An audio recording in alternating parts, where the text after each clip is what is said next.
From Pacifica, this is Democracy Now! What we're not talking about as we begin Season 2 of Trump, the White House reality show, is what the administration is doing to our government and how it affects you.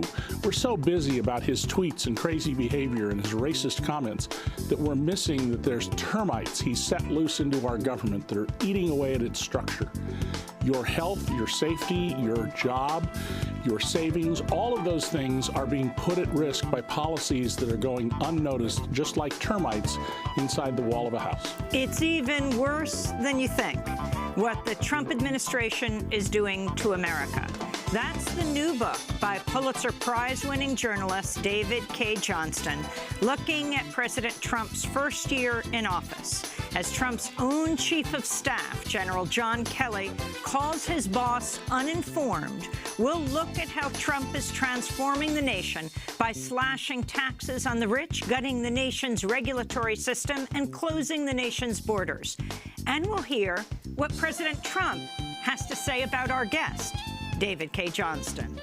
Yeah, I know the reporter is he's a weird dude who's covered me he's been following me for 25 years, so obviously he hasn't done so well. He's been following me in a negative fashion for 25 years, always a hit. And I'm president, so I guess he hasn't done a very good job. Today, Pulitzer Prize-winning journalist David K. Johnston for the hour. All that and more coming up.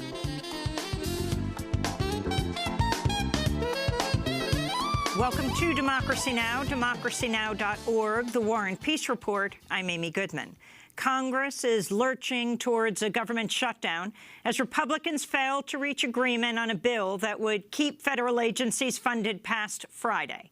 Much of the debate centered around the fate of the more than 700,000 so-called dreamers, immigrants who were brought to the U.S. as children. Many Democrats have said they won't vote for a spending bill unless it includes protections for the dreamers, while Republican leaders have instead focused on a short-term bill that would keep the government open for a month. This is White House Press Secretary Sarah Huckabee Sanders speaking Wednesday. The president certainly doesn't want to shut down, and if one happens, I think you only have one place to look, and that's to the Democrats, who are holding our military and our national security hostage by trying to push through other policies that have nothing to do with the budget. We would like to, again, get a budget deal done, a 2-year budget deal, a clean budget deal, and then focus on negotiations following that deal with finding a permanent solution to DACA and responsible immigration reform. Sanders' remarks came as White House Chief of Staff General John Kelly went to Congress and met with the Congressional Hispanic Caucus, reportedly telling them Trump's harsh anti-immigrant positions during the campaign were uninformed. The Washington Post reports Kelly acknowledged to lawmakers the U.S. would never be able to construct a wall along the entire U.S.-Mexico border. This is Illinois Democratic Congressmember Luis Gutierrez speaking after Wednesday's meeting with Kelly. I would have liked to have had a proposal that we could consider to move forward and to break the logjam. That isn't what happened today. We reiterated time and time again how deeply we feel about the future of our dreamers and how that is a non-negotiating point for us. They're either in the proposal or there isn't a proposal.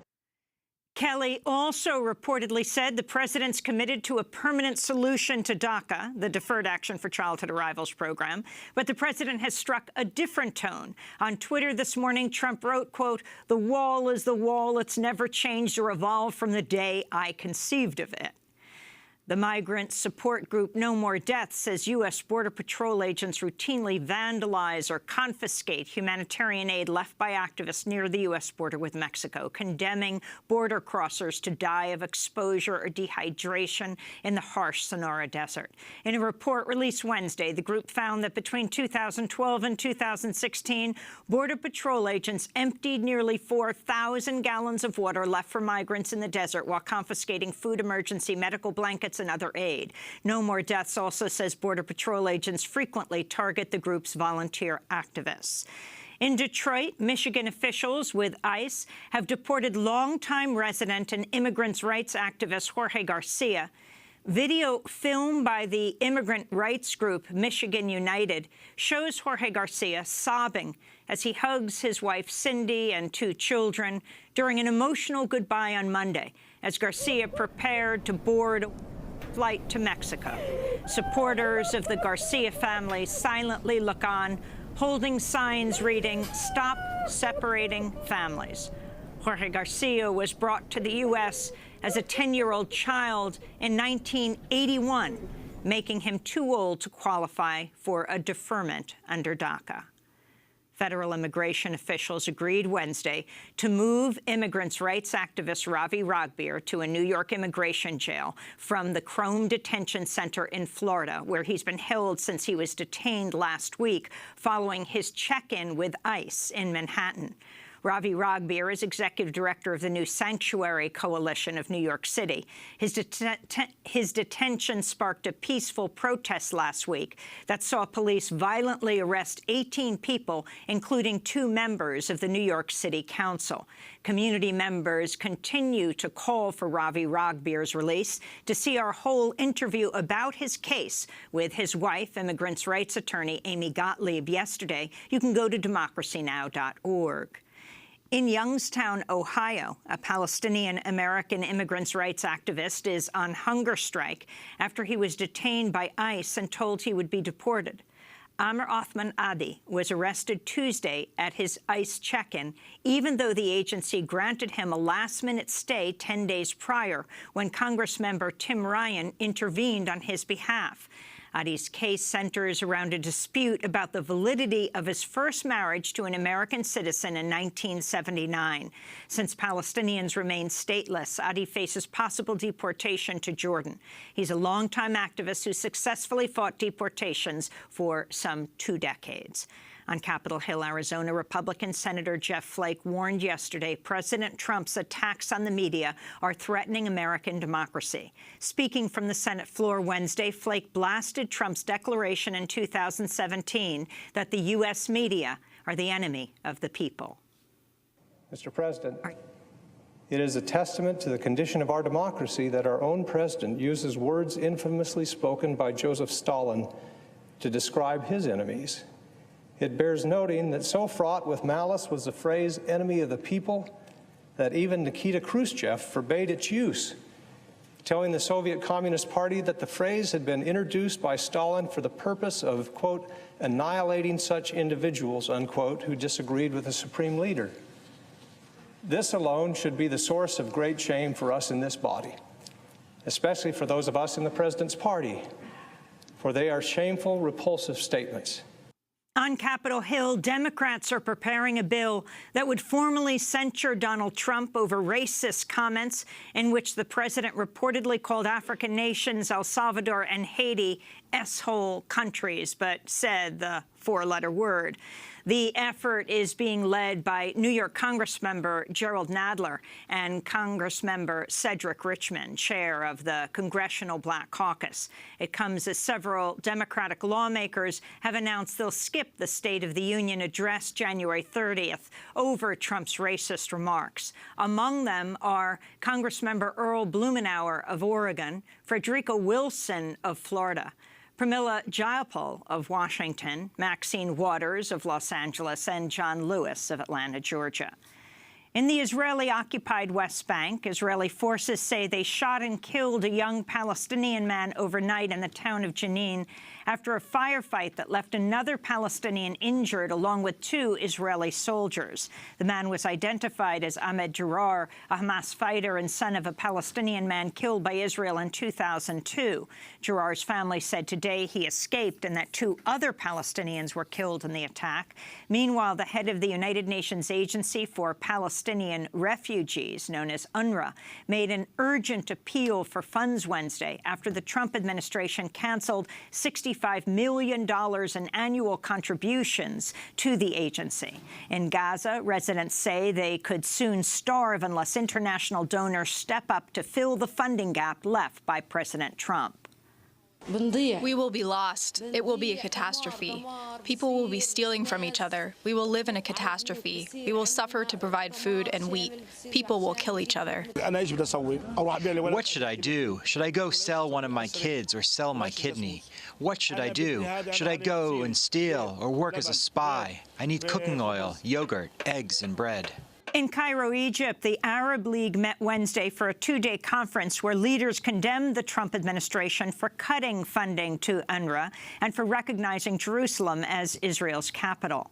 Meanwhile, an Israeli military judge has ordered a 16-year-old Palestinian girl to remain jailed while she awaits trial on 12 charges, including assaulting a soldier and incitement to violence.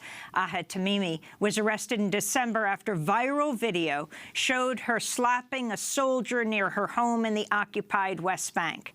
The incident came just after Ahed Tamimi learned her 15-year-old cousin, Mohammed Tamimi, had been shot in the head by an Israeli soldier with a rubber-coated steel bullet at close range. The shooting shattered the boy's skull and jawbone, forcing doctors to put him into a medically induced coma and leaving him permanently disfigured after extensive surgeries.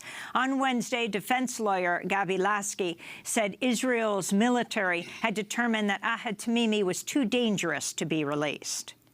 Regretfully, the court didn't accept any of the arguments brought by the defense regarding the fact that there are two different sets of laws in the occupied territories, depending if you're Israeli or Palestinian, and the fact that the Convention of the Rights of the Child should be applied in the occupied territories as well.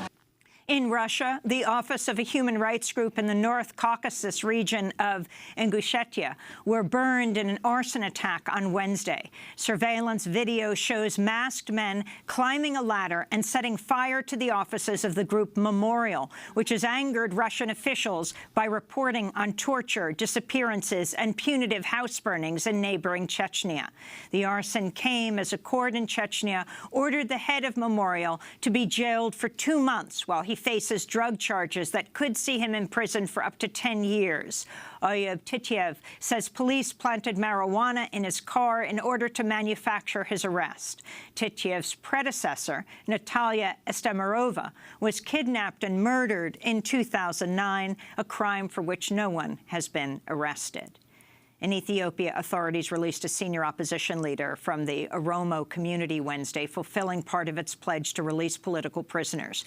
Dr. Merera Gudina was jailed in 2015 after speaking to the European Parliament in Brussels about human rights abuses against the Oromo people. This is Gudina addressing a large crowd of supporters outside the prison in Addis Ababa, where he'd just been released.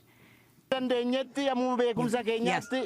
As far as we can and as far as we know, let's continue our people's struggle through all the peaceful and legal means available. And we demand the government free the remaining political prisoners so that they can also be free like us. Since 2015, the Oromo have staged massive nationwide protests against the Ethiopian government. The protests were initially sparked by the government's plan to lease a forest to private developers. Ethiopian forces have responded with a brutal crackdown against the Oromo protesters, killing hundreds of people. In Nigeria, a suicide bomb attack struck a crowded market in the northeastern city of Maiduguri on Wednesday, killing at least 12 people and leaving dozens of others injured. Authorities said as many as 4 female suicide bombers were involved in the attack. Previous similar attacks have been blamed on Boko Haram, which is known for kidnapping women and girls and forcing some of them to carry out attacks. North and South Korea Wednesday said that athletes from the two countries will march together under a single unified flag at the opening of next month's Winter Olympics in Pyeongchang, South Korea. The two countries also said women's ice hockey players would compete together on a single Korean team. The thaw in relations came as President Donald Trump blamed Russia for helping North Korea skirt international sanctions, telling Reuters in a wide-ranging interview that he was ordering more defensive and offensive missiles to be deployed to the region. In South Asia, authorities in Burma and Bangladesh say they've agreed to a plan that would see some 650,000 Rohingya Muslim refugees repatriated to Burma over the next 2 years. Since last August, vigilantes backed by Burmese soldiers have staged attacks on Rohingya, unleashing rape and murder while burning hundreds of villages to the ground in what the UN High Commissioner for Human Rights has called a textbook example of ethnic cleansing. At a sprawling refugee camp in Cox's Bazar, Bangladesh on Wednesday, many residents said they'll only return to Burma if they receive justice for crimes committed against their community. They must give us compensation for those Muslims they killed, for looting and destroying our fields and cattle. They must return our houses. And if they show justice to us, then we can go back. We, Muslims, all are ready to go back to that country, but they must give us our Rohingya rights. Back in the United States, a former photographer with the Department of Energy is seeking whistleblower protection, saying he was fired for documenting collusion between the Trump administration and a coal company executive. Simon Edelman says he was fired after he leaked photographs of a March 29th meeting between Energy Secretary Rick Perry and coal magnate Robert Murray, showing the two embracing at a meeting at the Department of Energy headquarters in Washington, D.C.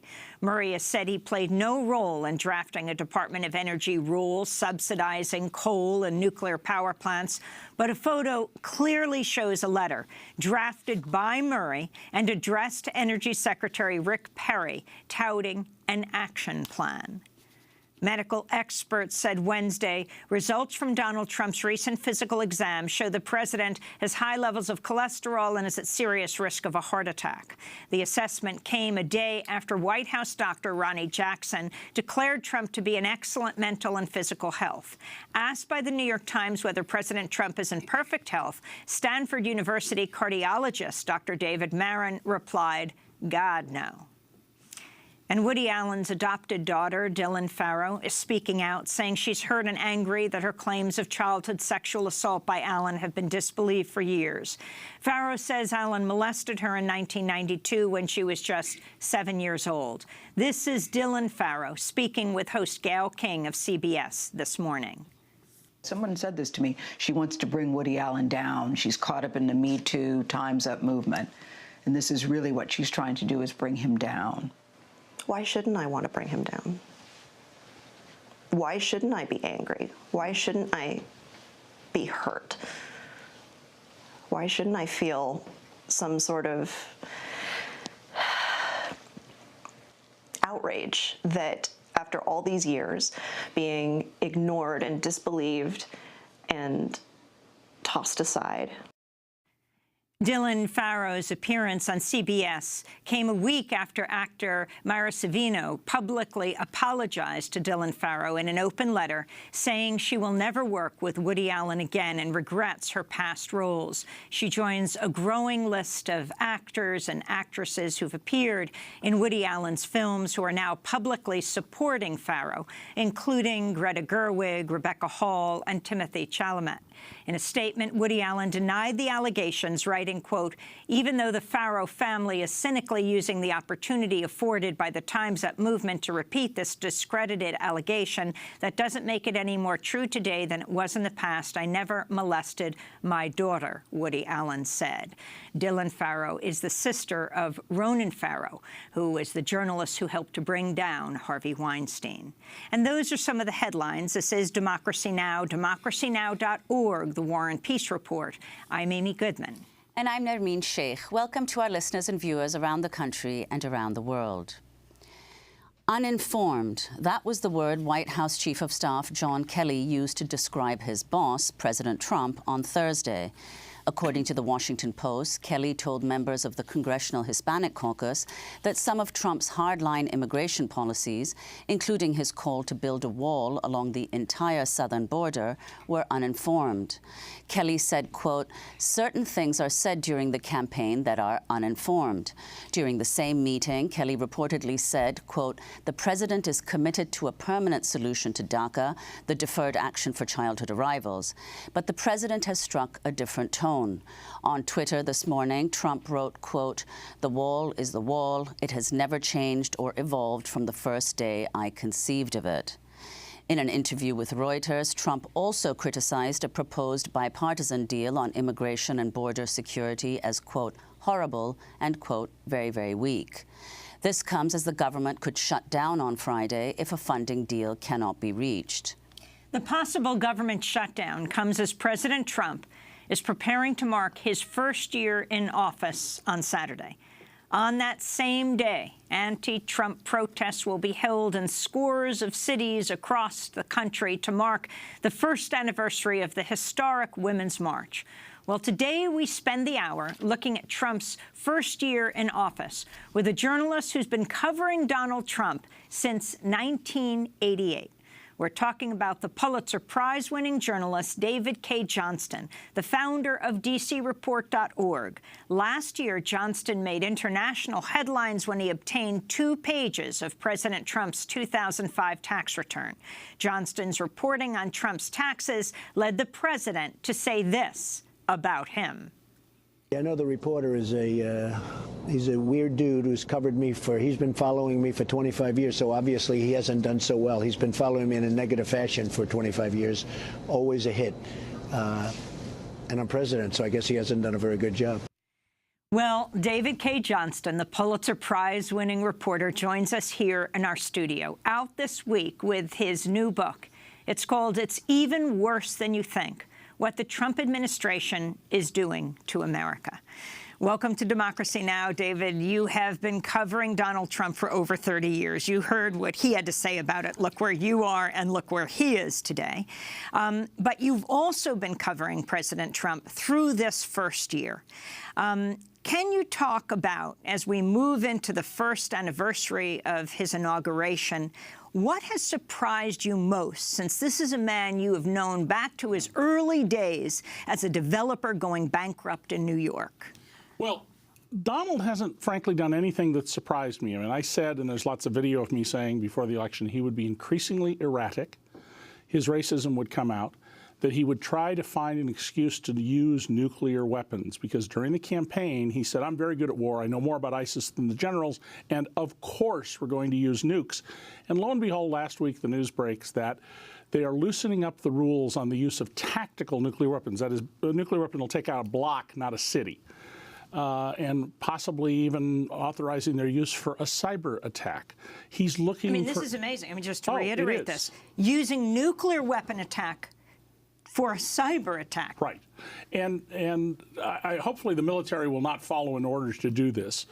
But clearly he is determined, if he can figure out how to do it, to provoke a war. After all, what helps strengthen your position if you're a dictator in waiting, which is what Donald is, but some kind of incident that will stir the public and focus people away from his crazy, racist, uninformed, ignorant behavior.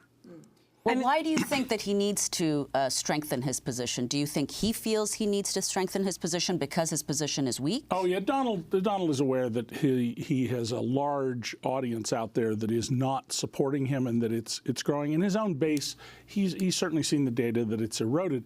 And remember, Donald is a man who is this empty vessel. He's an unhappy human being. Be glad you are not Donald Trump, who will never know a day of joy and contentment in his life.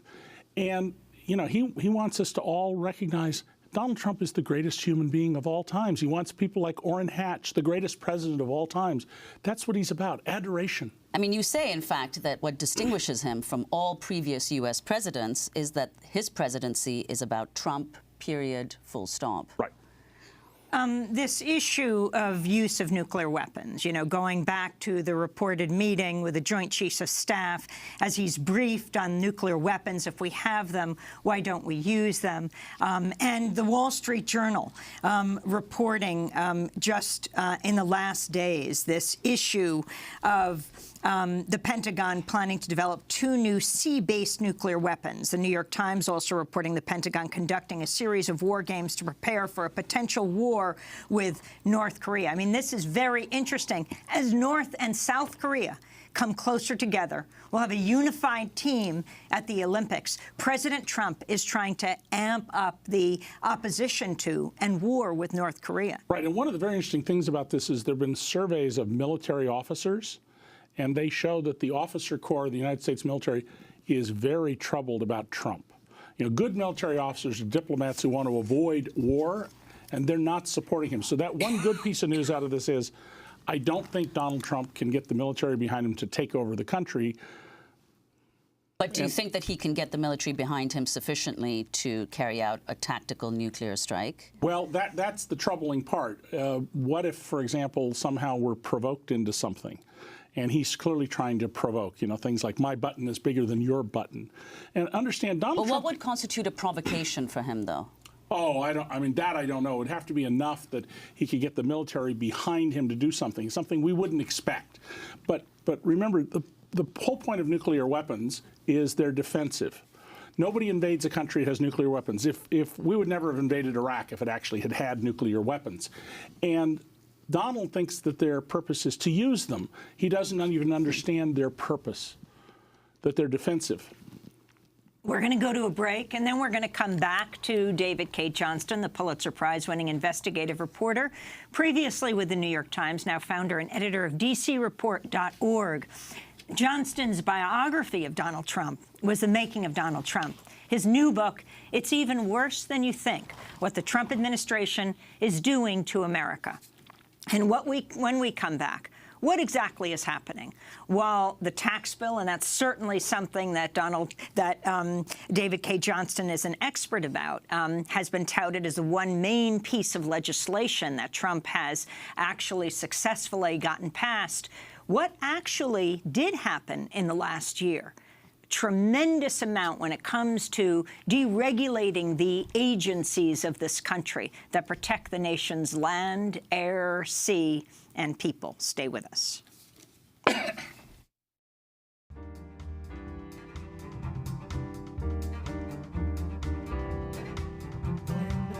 Children cease to smile in the basement of a crippled metropolis. When our children cease to smile in the basement of a crippled metropolis. Our hearts lose sunshine, searching for life and love in the basement of a crippled metropolis. Our hearts lose sunshine when our children cease to smile in the basement of a crippled metropolis.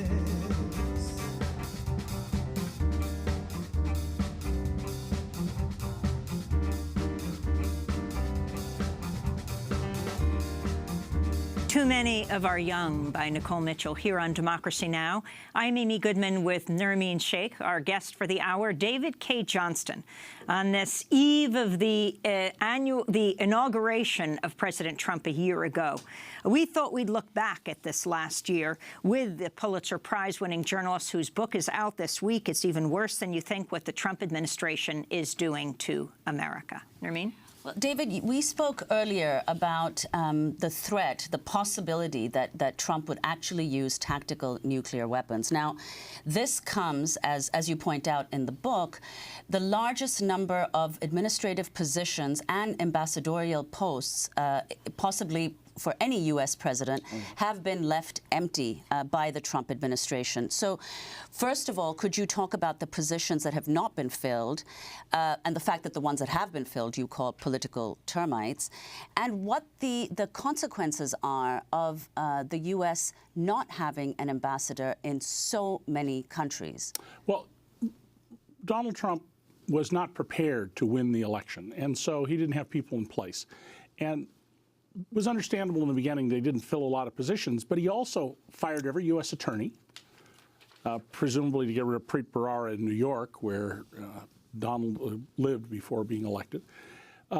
He fired every U.S. ambassador and didn't have people in place. And how common is that? Do incoming presidents fire all U.S. ambassadors? No. The normal practice is you leave the ambassador, whether it's a career diplomat or sometimes even a political, until you get a new person.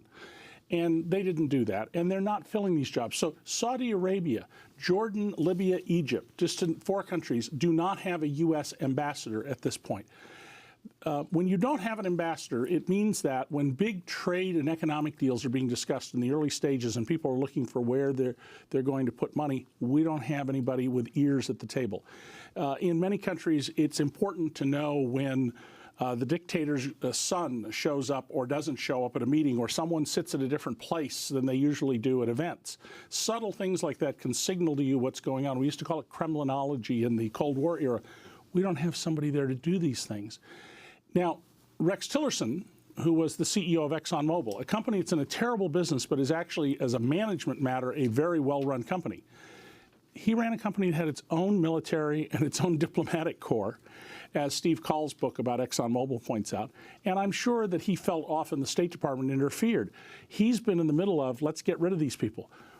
American taxpayers have invested a huge amount of money in developing expertise, and only about 3% of people who apply to the Foreign Service get jobs. It's a really, you got to be really smart, educated, and thoughtful to get in there. So why would we destroy this jewel of influence that we have all over the world, of soft power? So overall, this is part of the effort to destroy our government. And I realize we have a global audience, but to Americans, this is our government. It's not the government, it's our government. Donald Trump is our employee. He is our agent. He is not a power unto himself. And he took an oath to faithfully execute the laws. He's not doing that. I mean, your point on Rex Tillerson is extremely important, often referred to as one of the adults in the room. When it comes to North Korea, he's the one that President Trump attacked when he said we want to back channel directly to North Korea. But you're saying that he interfered, that as CEO of ExxonMobil, he didn't want these ambassadors getting in his way. And now he is depopulating the State Department. But it's also supposed to be the place that is the toolbox of diplomacy, as opposed to the Pentagon. And diplomacy is a lot cheaper than war. Now, let's keep in mind that, you know, most top military officers are very good diplomats. They don't want to have war. It's one of the reasons Trump is losing support among the military officer corps. They're willing to go to war when they need to. They're not going to go to war for his ego. And there's one less ambassador. That's John Feely, the ambassador to Panama, who quit after Trump's S-hole and go back to their huts comments, the racist comment. He said, I can no longer faithfully serve him. Right. Well, look who Trump appointed to the Netherlands, Hoekstra from Western Michigan. The former congressman. Former congressman who said, you know, there are no-go zones in the Netherlands. They're burning politicians. He gets there and he denies he said it, and the Dutch journalists have been much tougher than American journalists, put his feet to the fire about this. Why would you even appoint someone like that? So the people they have appointed in some cases are not at all good choices. And that goes to the other issue that you sort of hinted at earlier. They aren't appointing the best people to these positions. The head of Housing and Urban Development, Ben Carson, believes that the pyramids at Giza are granaries, not tombs for pharaohs. We're appointing someone that idiotic to a position like that. Betsy DeVos, the education secretary, who does she bring in to deal with the student loan problems? The people from the companies that exploited the students. This is not even the fox in the hen house. This is the Trump administration having the foxes design the hen house. Let's go to that issue of student loans. I mean, you're an expert in tax law. You've certainly comprehensively covered the tax law that was just passed and all things economic and financial. What about student loans? Who is profiting now and who is losing out? Well, companies, including one that Betsy DeVos, the education secretary, invested in, are profiting from this. And the real question we should be asking is, why do we have student loans? When you and I were college age in many states, education was free. It was seen as an investment by the taxpayers in the future wealth of the country. We've turned it instead into this lending business. And most of the loans and most of the soured loans are students who went to these private commercial schools that provide not a good education. A number of them have now closed. And instead of saying to these students, boy, you know, we're with you, we realize you got a bad deal, Betsy DeVos's education department has taken the sides of the bankers against the brains. That's what this administration is.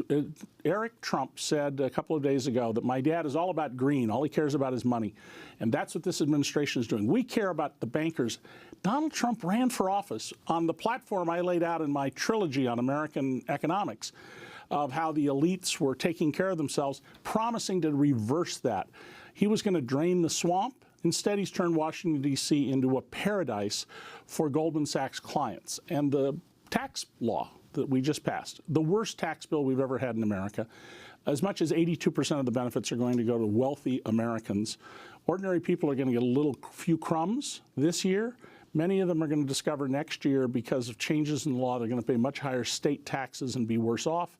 And of course, they're already saying, well, we're going to have to cut programs now. You know, what did Orrin Hatch, one of the original sponsors of the Children's Health Insurance Program, say? Well, there's no money.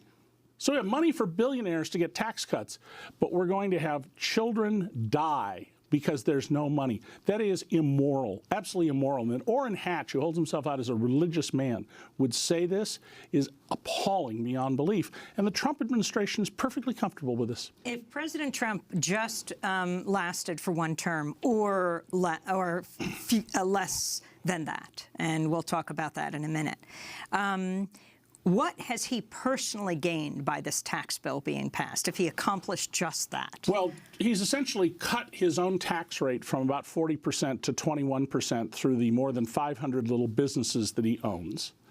In the estate tax, he would have it eliminated in a date in the future. And if he lives until then, if he had $10 billion, as he claimed, he'd save around $4 billion. By the way, after he took office, he filed his net worth statement. It shows $1.4 billion. If you take all the 50 million and up items and double them, you get to less than $2 billion. In other words, Donald Trump doesn't have and never had $10 billion, and there is not one shred of evidence that he even has $1 billion. It's a con. He's a grifter. He claims it, doesn't produce any evidence. I'm the guy who back in 1990 broke the story that he wasn't a billionaire. And he called me a liar for 4 months until he had to produce records showing he had a negative net worth. And you know what? Back then, you were worth more than Donald Trump, Amy. Well, David, in addition to the way that Trump is benefiting or could benefit from the tax bill, you speak at length in the book about the other financial improprieties that have characterized this first year in office. So could you talk about that, the other ways in which Trump businesses, for instance, have been benefiting in this last year? You know, right after Donald Trump took the oath of office, there was a motorcade to the White House. And unlike Barack Obama's, where there were people on both sides of the street cheering, it was a pretty sparse audience and a lot of protesters. And the motorcade stopped. The car they called the Beast stops. And what none of the TV networks reported was where it stopped. It stopped right in front of the new Trump Washington Hotel. The family got out, took a turn on the sidewalk. Now, to most people, even if they'd said that, it wouldn't have meant anything. But you want to curry favor with the Trump administration, there was the signal. You book your events at our hotel, which the Kuwaiti government immediately did. You come to our restaurant. And that hotel, which was projected by the Trumps to lose money in its first year, has turned into a money-making machine. It is packed with people seeking to curry favor. Now, when the framers of our Constitution set up this country, one of the things they were very worried about was integrity in the White House and integrity in office. They knew that there were kings in Europe who had been paid off by other kings to work against their countries. So the word emoluments appears 3 times. The domestic emoluments clause says the president cannot receive any compensation other than his salary and perks from the United States or any of them, meaning the state governments and cities. Well, every time Trump goes to his properties, which is every 3rd day, taxpayers are spending money to rent golf carts at full retail, to buy hotel rooms, to eat meals. We are spending a lot of money at his properties. For Trump and all of his secret service and all of the local police. When the president travels, it's an enormous operation. And you said he has spent almost one in every 3 days. Yeah, 1 in 3 days. I remember during the campaign, he said, I'll never leave the White House. There's so much to do. I mean, why would you leave the White House? I'm not going to play golf for 4 years. Yeah, saying Obama. Attacking Obama. He's played far more golf than Obama. Somebody I read said he's playing more golf than Tiger Woods.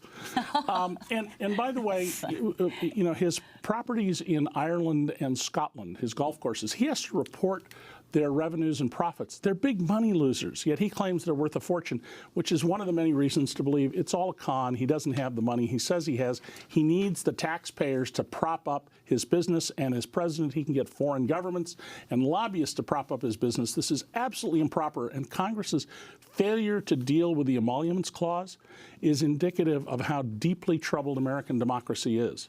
There is now going to be a move before Congress to censure him for his comments about places like Haiti, Nigeria, Africa being S-hole countries. And so people projected onto his international hotel down the street from the White House, not a D.C. resident, need a place to stay, try our S-hole, but they spelled out the word, just as Donald Trump did in his meeting with Congress members. And, you know, this incident, this racist comment by Donald is revealing, because you see people lying and denying about this. Senator Tom Cotton, a former military officer who holds himself out as a paragon of virtue, has said, he doesn't remember hearing this, but we now know that he told his staff that it was S-house instead of S-hole.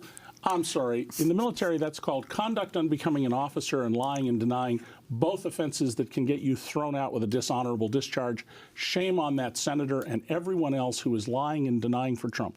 Be honest about who he is. If you support him, then be honest about what he says. Well, let's go to some of the people who have denied that Trump made this comment. Among them, his son. You talked about this earlier. Eric Trump denied that his father used the phrase S-hole, telling Fox and Friends that he couldn't possibly be racist because he only sees one color, green.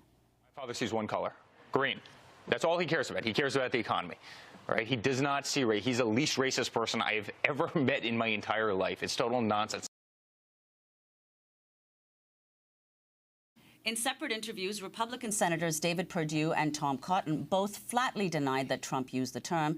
This is Senator Perdue speaking to ABC, followed by Face the Nation host John Dickerson questioning Senator Cotton. I'm telling you he did not use that word, George, and I'm telling you it's a gross misrepresentation. How many times do you want me to say that? Senator, your view on this, the use of this word. Yeah, John, I didn't hear that word either. I certainly didn't hear what Senator Durbin has said repeatedly.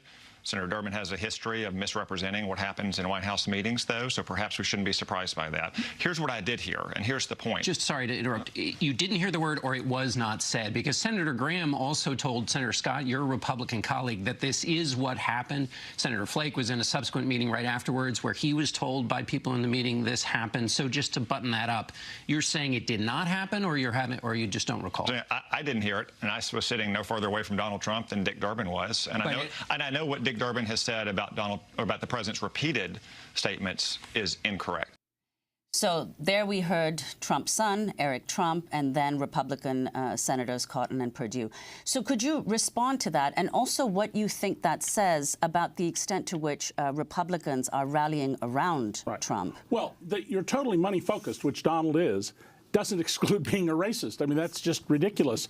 And Donald himself has, described all black people in America as living in ghettos and being poor and not having an education. When he said that, I thought about my next-door neighbor, a millionaire owner of 2 factories who's black. So those things are not. Donald is the most racist person we've ever had in the White House, at least in the last 100 years. But there's something Cotton just said that's very important there. Cotton, you notice, did essentially what Bill Clinton did when he was said, famously, it depends on what your definition of is about did he have sex with Monica Lewinsky. He said, I didn't hear that word. And we know that what he told his staff was, instead of S-hole, he said S-house. Really? That's the thread. This is, if you think what Bill Clinton did was wrong, and I do, what Tom Cotton is doing is just as bad. And this is a man who wants to be president of the United States. He's lying, he's denying, he's engaging in conduct unbecoming of a member of Congress or a military officer. We're going to break and then come back to our discussion on what has happened to the agencies that protect the land, the water, the air, the workers of this country. Stay with us.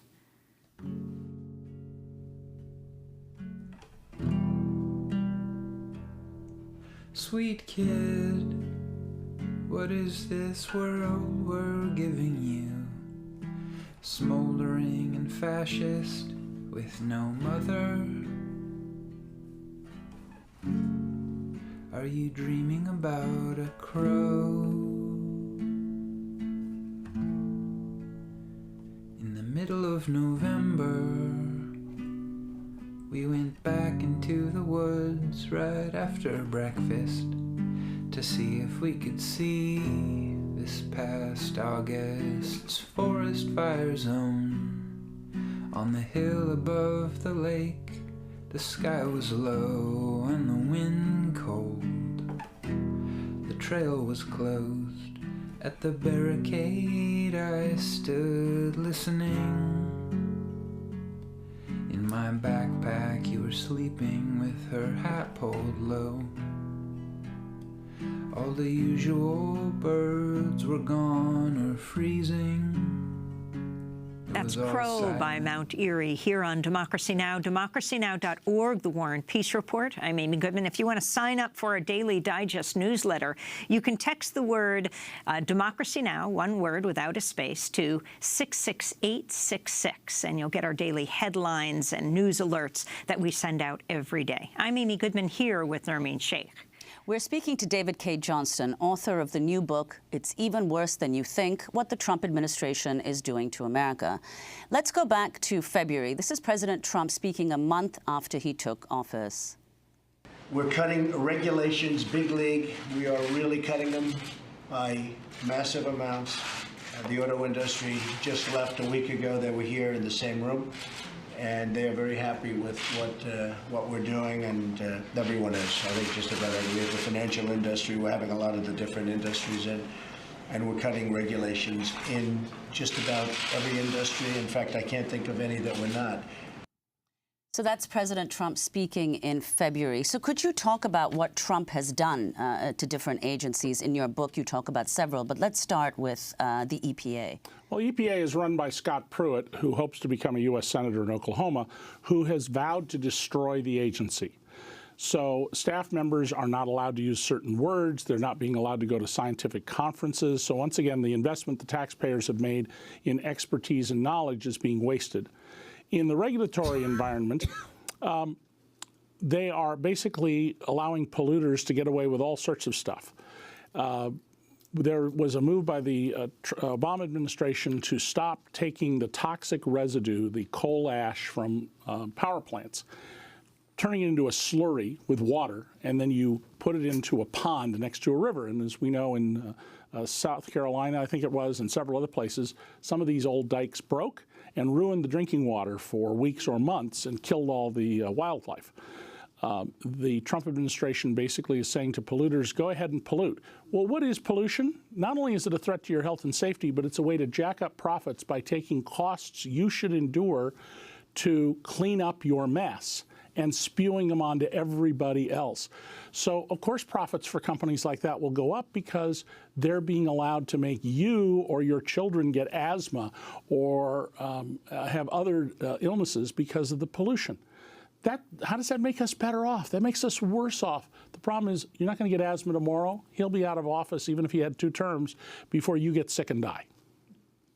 We had the headline today about the former photographer with the Department of Energy seeking whistleblower protection, saying he was fired for documenting collusion between the Trump administration and a coal company executive. Simon Edelman says he was fired after he leaked photographs of a March 29th meeting between Energy Secretary Rick Perry and coal magnate Robert Murray, showing the two embracing at a meeting.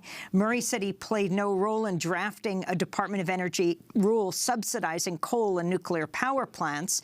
But a photo clearly shows a letter drafted by Murray and addressed to Energy Secretary Rick Perry touting an action plan. And then you have the whole story of FERC, the Trump-appointed panel that actually ruled against Trump in his subsidizing of coal. Well, they did in this particular case, but there is a chapter in my book about how the electricity markets in America, which by design raise prices and don't lower them, are going to continue to worsen. Now, this example that comes from the leaked photographs is very revealing of the fact that truth is a very fungible issue in this administration. And when it comes to electricity prices in this country, I mean, everybody pays for electricity. It's the one of the common things we have, like the weather. This is an administration that is all out for the people who make profits. It isn't interested in consumers. It isn't interested in businesses whose profits are diminished if they have to pay excessive electricity prices. So this goes to the question that you also point out in the book, that despite, I mean, we've just been through, you've pointed out, as you do in your book, this litany of policies that Trump has implemented in this first year of his administration, which have actively worked against the so-called forgotten man that he pledged to help. But despite that, you say in the book, he still has the support of a large number of the people who voted for him. So why do you think that is, and do you think that's likely to change? Well, if you only got your news from Breitbart and Fox and similarly mendacious pseudo-news organizations, you would believe that Donald Trump is the great savior. He is a demigod, not a demagogue, a demigod. And that the journalists like me want a Sharia law and we hate America. And we should, in the words of Omarosa Margalt, bend our knee, and that is the ultimate revenge Trump will have. Who's also been thrown out. Yes, that's true. But we don't bend our knee to the President of the United States. He's our employee. He's our subordinate who we have temporarily imbued with power. So part of the problem is there's been a 40-year attack on honest journalism in this country, and there are people who bought into that. And unfortunately, what they're relying on are outfits that just make stuff up that Trump himself, has relied on Soviet propaganda outlets. And so that's the reason I think people believe that. Now, the second part of this is I said Trump, ran for office on the economic platform I had laid out, in which I said anybody who runs on this, they can get elected. Well, it happened. And that is the bottom 90% of Americans made less money in 2012 than they did in 1967, the year I graduated from high school. The bottom 90% of Americans have real grievances. They're in debt. They're in trouble. And it's because of these little changes, bit by bit, that take money out of their pockets and put it in the pockets of rich people that nobody knew about till I dug them all out of the law. Donald captured this legitimate anger.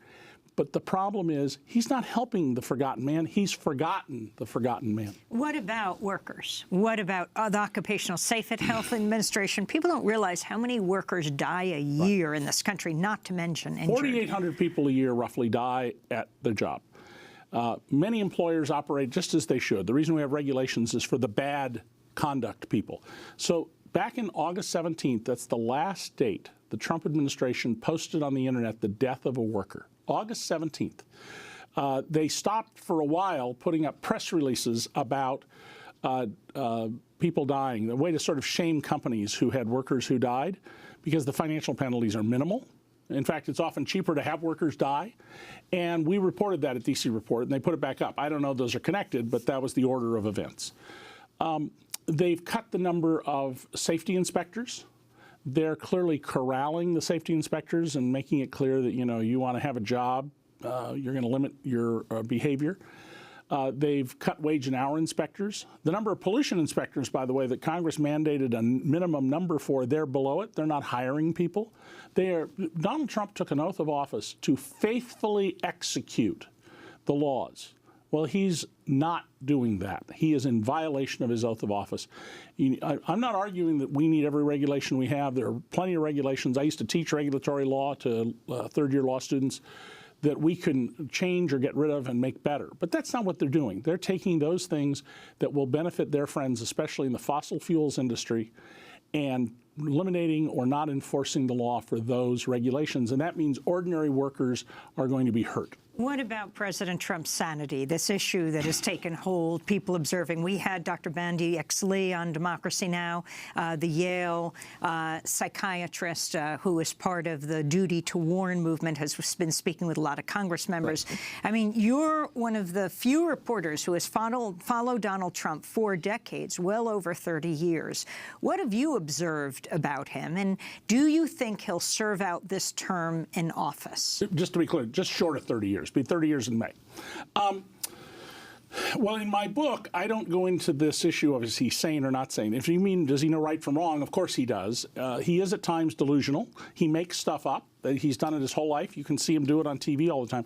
What I do is rely on, thanks to someone else who found this out, the standard in the Army Field Manual for which military officers you promote. And there's a set of standards and conduct. Do you have empathy? Do you take responsibility? Do you listen to others? Do you consider options? And remember, Trump always says, there's no other choice. We have no other choice. If Donald Trump had not dodged the draft and become a military officer in the Vietnam War era, he would never have been promoted above junior lieutenant by those standards. He lacks all of the basic qualifications that have been worked out by the Army for promoting officers. As to his cognitive function, you know, the test the doctor said he passed, I went and took the test. It's on the internet. Donald could have looked it up ahead of time. So I don't find that at all dispositive. When I first met Donald, he could speak in coherent sentences. When he isn't reading, when there isn't a teleprompter or a piece of paper, you will often see Donald only speak in adjectives. It's beautiful. It's beautiful. It's a wonderful tax bill. It's beautiful. It's beautiful. And he doesn't remember names. He doesn't see people. Now, we all have cognitive decline. I'm almost as old as Donald. When I was a boy, I would do multiply 4 digits by 4 digits in my head. I can't remember a 10-digit phone number now. I have to write it down. That's the normal rate of decline. Clearly, Donald's decline is significant. In addition to that, there's this other basic problem. Donald isn't very smart. He doesn't read. He doesn't listen. It's been reported that he only spends 5 hours a day being president, and that includes lunch. And so if he doesn't know anything and he's presented with all these complex issues, of course he's going to have to find some way to cope with it. He just makes stuff up and he talks in adjectives. Word salad. Okay, so you say that his cognitive abilities have suffered a precipitous decline, that he's in violation of his oath of office. Could you comment then on the debates that continue about whether he can and should be impeached? I mean, you've suggested that not only can he be potentially impeached, but also that he could face criminal prosecution. I think if you're going to impeach him, you have to do that. The 25th Amendment is going to happen. It doesn't work unless Donald suddenly tears his clothes off and says the Martians are coming. And I assure you, Breitbart and Fox News will then say we need to run to the basements, the Martians are coming.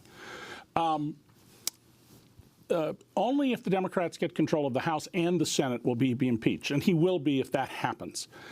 Here's the problems you're going to face. If you're going to impeach him over the Russians, and if you go back and carefully read the initial email Rob Goldstone sent to Donald Trump Jr., they were already cooperating with him. It says, as part of Russia's effort to help you. That's not a, hey, we'd like to help you. That's, here's the next development. If you remove Donald Trump because of the Russians, do you have to remove Mike Pence? Because he's also the beneficiary of the Russians' effort to make sure Hillary Clinton didn't become president. That was their effort.